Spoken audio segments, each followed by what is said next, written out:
Yes, sedite. I'm the Roman Orthodox, but you can call me Roman or Magister Romanus. Either way, it's up to you. And for today's video, I'm going to be talking about 5 things that I miss about being Catholic. So, just a little bit of background. As many of you know, I was, for most of my life, a traditionalist Catholic, or at least for most of my Christian life, a traditionalist Catholic. I was raised Baptist, but then I became traditionalist Catholic in college and remained so for about 16 years. Um, as a traditionalist Catholic, I attended Latin Mass pretty much exclusively. I practiced in my own sort of limited way, as far as I could, the old fasting schedule according to the old rubrics. And I taught at a traditionalist, small private Catholic school, and so forth. I mean, really, my whole life centered around the Latin Mass and around the traditionalist community. So recently, I was scrolling through a friend's page on Facebook, and he posted some pictures from a recent ordination ceremony for a Fraternity of St. Peter priest. For those of you that don't know, the priestly Fraternity of St. Peter is the primary, well, I wouldn't say the primary, but it's one of the main uh, religious communities of priests that celebrate the traditional Latin Mass. And under Francis's Traditiones Custodes regime, it's one of the few that is allowed to continue doing so. So the other main group being the Society of St. Pius X, which is the sort of non-canonical side of that equation. So the FSSP ordinations are always, a huge event in the traditionalist Catholic community. Usually hundreds and if not thousands of faithful gather for those ordinations. And I myself went at least once, and it was a great trip. We stayed at the seminary with a number of other young men, and it's just always a fun trip. There's usually a party afterwards at one of the parents of a priest's house. And so, yeah, just a very key part of the traditionalist Catholic calendar. Anyway, seeing all these old pictures got me to thinking about what I really miss about being a traditionalist Catholic. Now, I want to put a couple of caveats on what I'm about to say. First of all, what I say will not necessarily apply to those Catholics who primarily attend the Novus Ordo or the New Mass. My experience was primarily with the traditional Latin Mass, and so if this doesn't match your experiences, well, sorry. Um, and second, that just because I miss these things about being Catholic does not mean that I want to see some kind of Orthodox knockoff.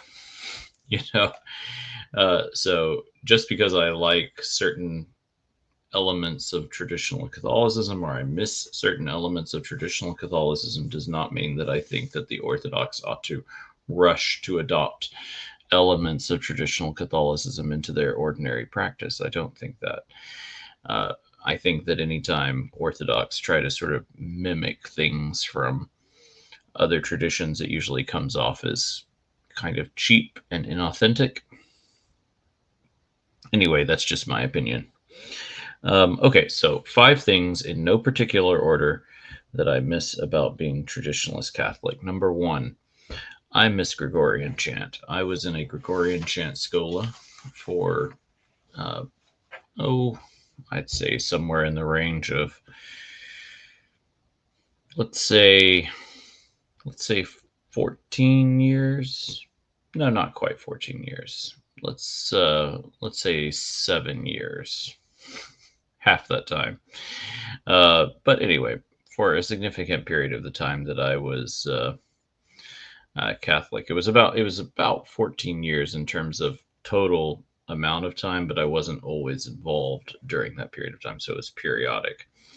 But I loved being involved in a Gregorian chant school. A Gregorian chant, for those of you that don't know, is the traditional music of the traditional Latin Mass, and it's a very flowing type of music. It's There were a number of albums that came out in the 90s that sort of popularized it. Um, and In fact, it's one of the most calming and soothing types of music that's out there. There are actual studies that show that Gregorian chant performed according to the Salem method. That's the For those of you that know the technicalities there, the Salem method is sort of the traditional Catholic interpretive method these days. But there are studies that show that singing Gregorian chant or listening to Gregorian chant according to that method has beneficial uh, effects on the human heart. It changes your heartbeat. It is very calming. And as much as I love Byzantine chant, and I do love Byzantine chant, the effect is not the same. And so I really do miss Gregorian chant, and I sing it a little bit. And some people say that my Byzantine chant sounds a tad too Gregorian, and they're probably correct. Uh, Old habits die hard. Okay, second thing I miss, silence at the liturgy or silence at the Mass. The Bible says, "Be still and know that I am God," but of course, Orthodox do not take the "be still" part terribly literally. And there's kind of a bunch of, you might say, ruckus in an Orthodox divine liturgy. Whereas in the traditional Latin Mass, there are moments of profound and continuous silence. I think this is one of the things that strikes people who attend a traditional Latin Mass for the first time. There are just moments when just nothing is happening and you're just in silence. Well, let me clarify. There's lots happening, but there's nothing being said aloud. And so there are these moments of profound silence. In Orthodox worship, that is not as present. We tend to fill silences either with readings from Psalms or other chants. So I do miss the silence at liturgy. I will say that when I first started attending Orthodox Divine Liturgy, I found sort of the ruckus actually very, might say, disconcerting, or I found it very distracting. It actually made me feel kind of anxious during the service. So that's another thing that I miss, just silence at liturgy. Third, and this is a little more abstract than the other two, which I think were kind of concrete things that I miss. I had this feeling as a traditionalist Catholic that even if I hadn't figured out all the answers to all of the mysteries of theology, that nonetheless those answers were out there. And if I just used my reason enough, right? If I learned enough theology from someone like St. Thomas Aquinas, or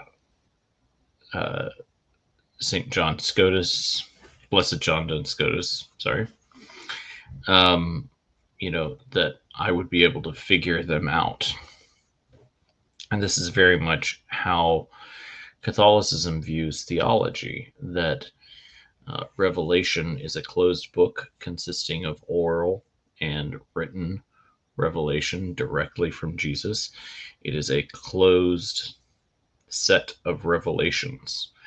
And having received those revelations, you can simply apply ordinary human reason, or rightly ordered reason, as is often expressed in Catholicism. You use rightly ordered reason to interpret that revelation, and that is what produces theology. Orthodoxy has a very different view of revelation as something that primarily reveals itself as a mystery, and so it's never exhausted. We could say that it always has the same source, but it's never fully exhausted, and so as such, you can't just apply ordinary human reasoning to it and always come up with a certain and definite answer. The answer comes from within the life of the church. So I have to say that when I became Orthodox, I had to sacrifice that feeling that even if I didn't have all the answers, they were somewhere out there. I just had to be smart enough to go out and get them. So that's something that I miss. It's the feeling that I've got it all figured out. And I think missing that is a good thing. I think it's a gift that Orthodoxy has given me. But nonetheless, it is something that I feel the lack of, right? That I miss. Okay, number 4. I would say that somewhere deep inside of me, very deep inside of me, is a bit of a revolutionary. And there was always this feeling as a member of the traditionalist movement that I was sort of part of a revolution, right? We were a group of people who were, taking it to the man. In this case, the man was the standard mainstream Catholic Pope, right? Or hierarchy. And we were bringing the revolution, that we were bringing traditional practice back, and we were, fighting this war. And you get very used to having a revolutionary mindset, which is an odd thing to say about traditionalist Catholicism, because, of course, the name is tradition. Becoming Orthodox, I had to give up that feeling of being a revolutionary, right? Being part of bucking the system and being a part of this movement. Instead, I had to settle down and realize, become obedient, become part of the ordinary church again, attend a normal parish. And one thing I will say that's kind of unfortunate is there are some, we might say, ortho bros out there that think that Orthodoxy should be sort of revolutionary the way that traditionalist Catholicism is. And they certainly have some points, but that's not, the lived reality of the church. That's never how the Orthodox Church has lived, right?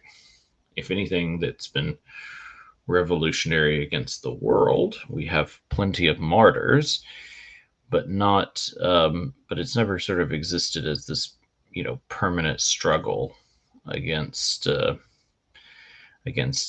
established, how to put it, an established Christianity, right? It is seeking to be the established Christianity. So anyway, giving up the revolution was a hard thing for me. It's still a hard thing for me.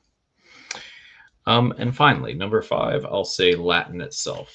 I devoted my academic life to learning the Latin language. I was a Latin teacher for 10 years. And when I became Orthodox, let's just say that my talents and my hard work learning how to teach Latin was no longer in quite as high a demand amongst Orthodox parishes, right? Pretty much any traditionalist Catholic parish, I could be assured of having a little source of income from teaching young people the Latin language that they worshipped in. But there is not similar demand in the Orthodox community. So I've certainly had to brush up on my Greek skills to to have anything similarly marketable.